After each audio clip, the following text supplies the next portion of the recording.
Pourquoi Emmanuel Macron est-il le président le plus détesté de la République française?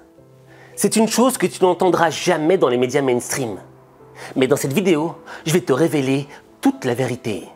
Alors, regarde ça.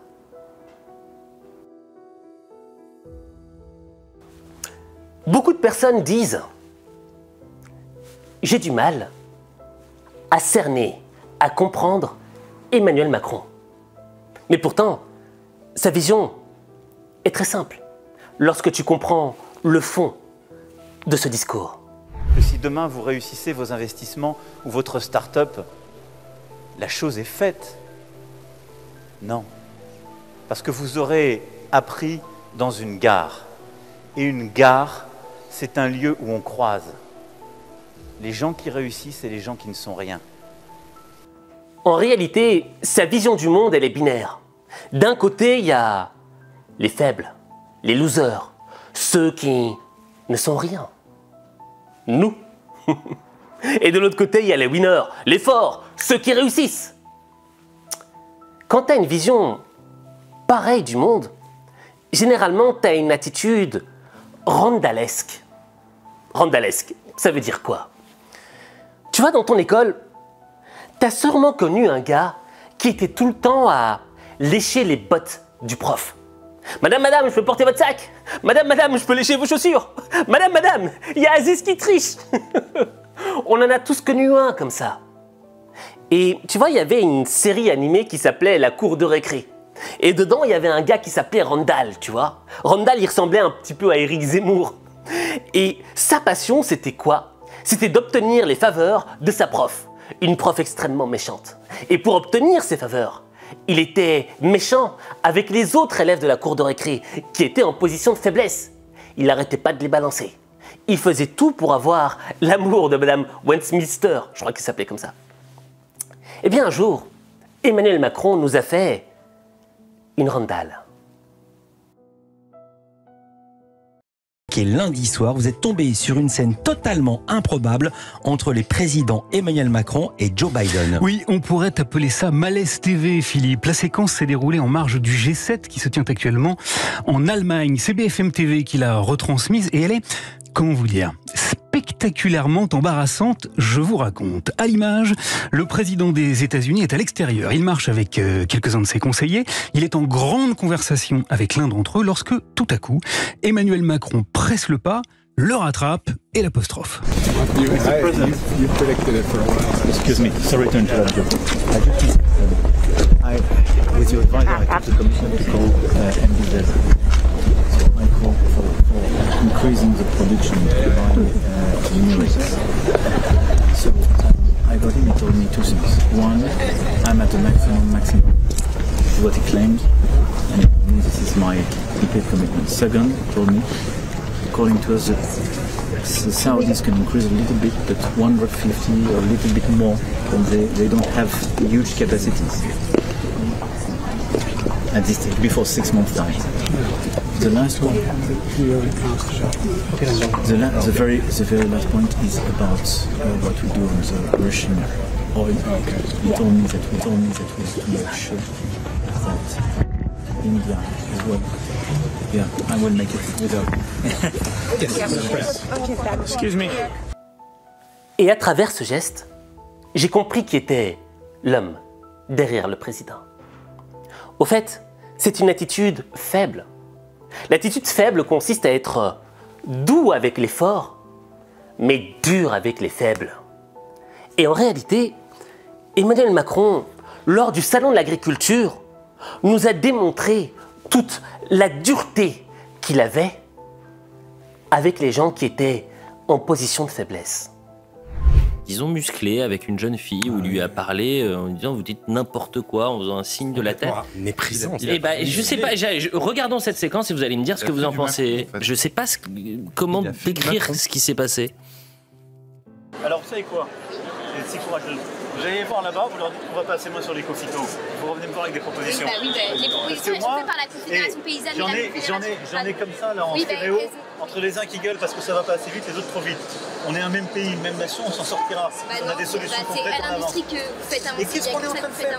Je vais vous dire, depuis 2018, pour la première fois dans notre histoire, on a baissé les émissions. On a baissé les CMR1 qui sont les plus dangereux de combien? 91%. On a baissé il faut 30%. Vous dites n'importe quoi. Non. Pardon, vous dites n'importe quoi. Mais je vais vous dire, il faut faire son job et il faut aussi valoriser. Et il faut jamais donner le point à ceux qui gueulent sans proposer. Et surtout quand ils sont violents. Voilà. Il y a eu de la violence ce matin. C'est pas bon, c'est jamais bon. Ça, oui, mais après... Parce qu'on peut pas dire, on n'accepte pas les gens qui sont violents.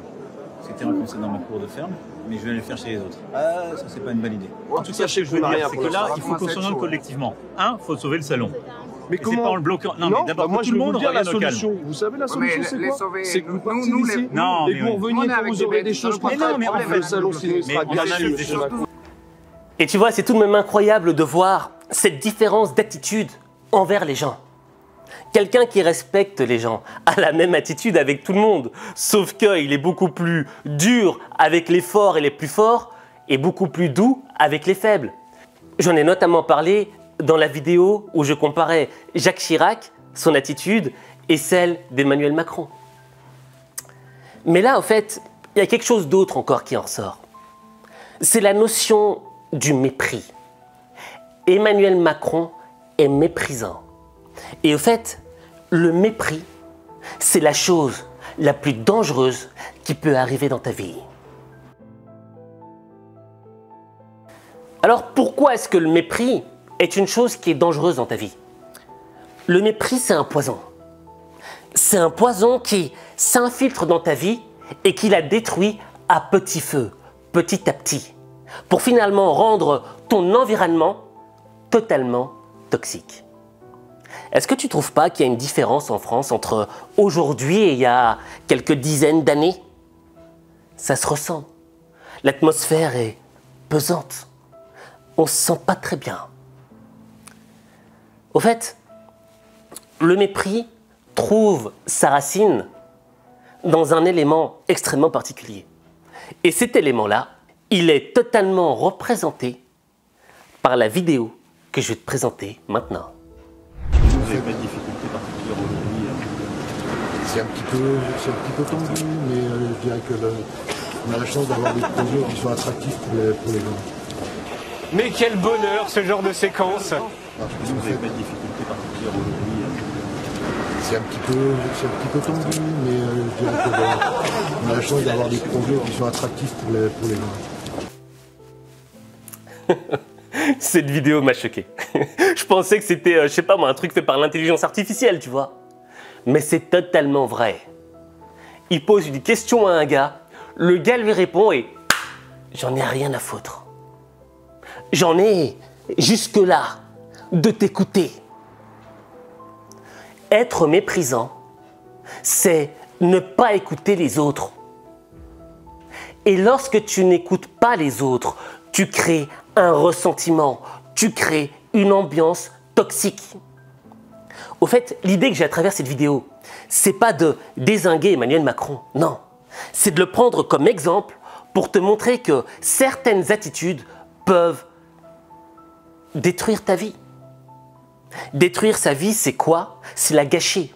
La gâcher en ayant des attitudes qui rendent ton environnement toxique. Et quand tu es méprisant avec les autres, t'attends pas à être épanoui dans ta propre vie. Si tout le monde te déteste, tu te sentiras pas bien. Or, l'idée, c'est quoi? C'est d'avoir des interactions qui sont bonnes avec les autres, afin de s'épanouir personnellement. Et tu vois, là, à travers cette vidéo qui est juste hallucinante,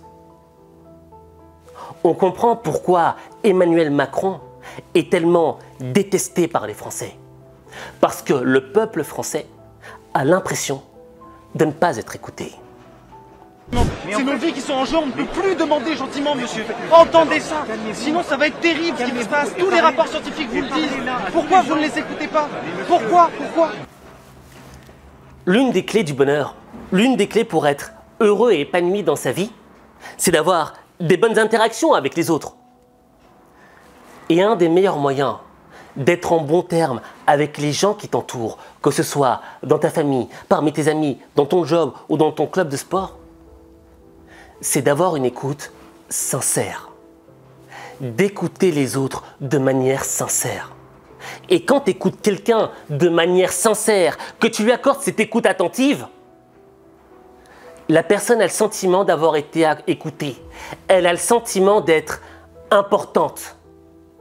Et sa relation avec toi va se baser sur le respect. Elle va te respecter et t'aimer et pas te détester. Et elle va te suivre. Et si je te dis ça, c'est parce que un jour, tu seras amené à être un leader. Leader au sein de ta famille, leader au sein de ton métier, ou même leader d'un pays. Et si tu veux mener les gens qui t'entourent, ces gens que tu aimes, si tu veux les amener à la victoire, tu dois avoir l'attitude du leader et pas l'attitude du petit chef qui écrase ceux qui sont en position de faiblesse. Parce qu'on ne montera pas comme ça. Pour monter très haut, faut qu'on soit tous ensemble. Parce que seul, je peux aller vite. Mais ensemble, on peut aller très très loin. Et quand tu comprendras ça, eh bien tu transformeras ta vie. Mais ta vie, il n'y a que toi qui peux la transformer. Il n'y a que toi.